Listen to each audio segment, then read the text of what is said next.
बड़ मुश्किल की चाबी है ये सूरत।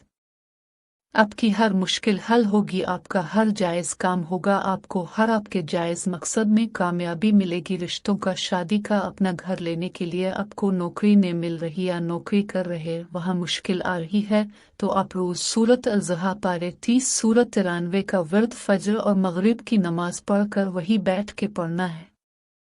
इस सूरत में 9 मकाम पर काफ आता है और ये सूरत पाक इस तरतीब से पढ़नी है, जब आप पढ़ते हुए काफ पर आएं तो करीम 9 मरतबा पढ़ना है काफ।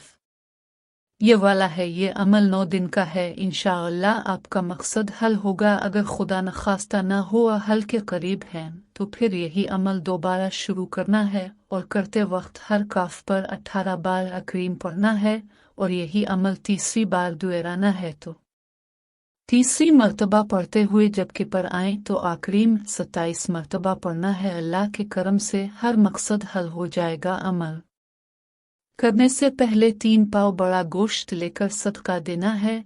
अगर बड़ा गोश्त नहीं मिले तो एक जिंदा मुर्गी, देसी या ब्रायलर लेकर आओ। अल्लाह सदका जान ओ माल का तेरी बारगाह अक़दस में पेश किया है, कबूल मंजूर फरमा और इसे किसी को दे दें। घर से दूर छोड़ दें और नियत करनी है, मेरा ये काम होगा तो घर में चावल, हलवा, मीठी चीज़ हसब तौफीक अल्लाह के नाम की तकसीम करें गए। जिसने अमल करना है वो 5 बार सूरत इखलास पढ़कर हमें अदा करके सुबहान अल्लाह लिख दे। इजाज़त और किसी को बताना है तो उसको कही वो 5 बार सूरत फलक पढ़कर हमें अदा करें। इसके बाद अब कमेंट में या करीम लिख देना, उसको इजाज़त मिल जाएगी। सब दुआ में भी शामिल हो जाएंगे। वीडियो अच्छी लगी है तो लाइक कर दी, चैनल पर नए हैं तो सब्सक्राइब ज़रूर करें।